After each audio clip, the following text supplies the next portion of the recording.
দুশ্চিন্তা এবং ডিপ্রেশন আমাদের জীবনেরই অবিচ্ছেদ্য অঙ্গ। যত নবী রাসূল পৃথিবীতে এসেছেন এবং আল্লাহর যত প্রিয় বান্দাগত হয়েছেন, তাদের প্রত্যেকেরই জীবনে কম বেশি দুশ্চিন্তা এসেছে।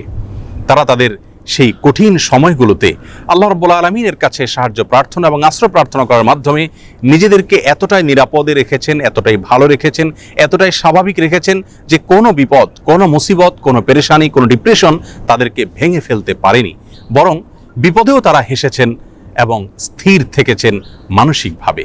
আজ আমরা সেরকম কয়েকটি আমলের কথা বলবো, যে আমলগুলোর মাধ্যমে আমাদের বিপদ আপদ এবং মুসিবত আল্লাহ রাব্বুল আলামিন দূর করবেন, লাঘব করবেন এবং বিপদ আপদেও আমাদেরকে আল্লাহ রাব্বুল আলামিন মানসিকভাবে প্রশান্ত এবং স্থির রাখবেন। আর সেই আমলগুলোর মধ্যে থেকে সর্বপ্রথম এবং প্রধান যে আমলটির কথা বলবো তা হলো যিকরুল্লাহ বা আল্লাহর জিকির। আল্লাহর জিকির এর চাইতে কার্যকর কোনো ঔষধ আর নেই ডিপ্রেশন দূর করবার জন্য। কোরআনে কারীমে আল্লাহ তাআলা বলেছেন, আলা বিযিকরিল্লাহি তাতমাইন্নুল কুলুব। আল্লাহ তাআলার জিকির এর মাধ্যমে মানুষের অন্তরসমূহ প্রশান্ত হয়ে থাকে। অতএব আল্লাহ তাআলার স্মরণ অন্তরে রাখা, মুখে আল্লাহ তাআলার কথা বলা, আল্লাহর সঙ্গে একান্তে কথা বলা, এর মাধ্যমে ডিপ্রেশন দূর করা যায় সবচেয়ে সহজে। আল্লাহর জিকির বা যিকরুল্লাহর একটা বিশেষ পদ্ধতি হলো কোরআনে কারীমের তিলাওয়াত। কোরআনে কারীমের তিলাওয়াত যদি আপনি করেন অর্থ সহকারে বুঝে, দেখবেন মানসিকভাবে আল্লাহ রাব্বুল আলামিন অলৌকিকভাবে, বিস্ময়করভাবে আপনার মধ্যে প্রশান্তি সৃষ্টি করে দিবেন। যিকরুল্লাহ বা আল্লাহর জিকিরের আরেকটি বিশেষ পদ্ধতি হলো সকাল এবং সন্ধ্যায় প্রিয় নবী সাল্লাল্লাহু আলাইহি সাল্লাম অনেকগুলো জিকির এবং দোয়া আল্লাহর কাছে নিবেদন করতেন।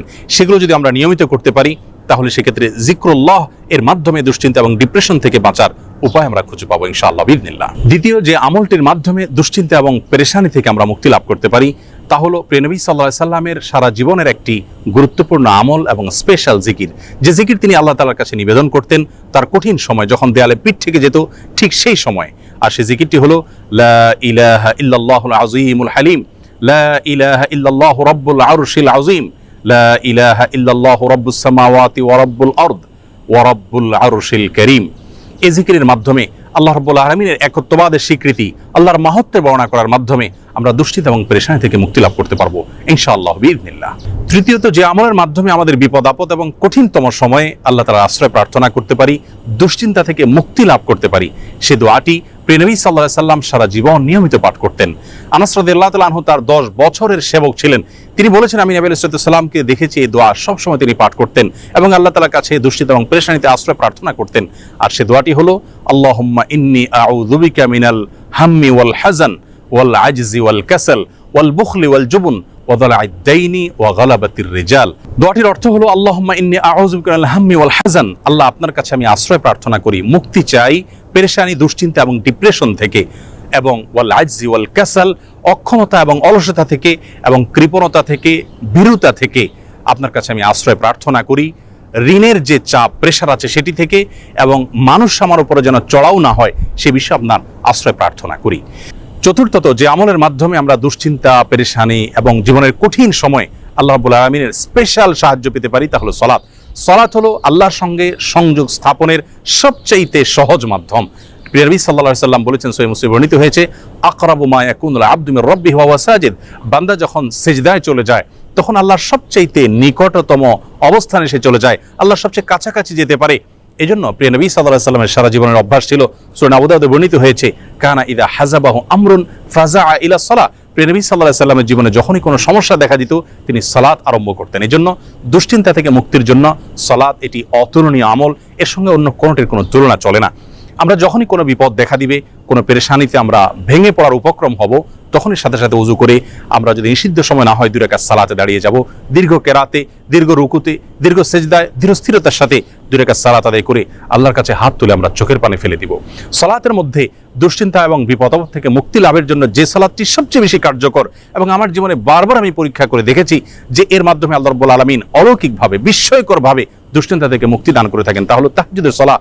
ভোর রাতে যখন আপনি সবাই ঘুমিয়ে থাকবে তখন উঠে 2 রাকাত সালাতে দাঁড়িয়ে যাবেন ওযু করে এবং দীর্ঘ সময় নিয়ে ধীরস্থিরতার সাথে কায়মন বাক্যে আল্লাহ তাআলার কাছে সালাত নিবেদন করবেন।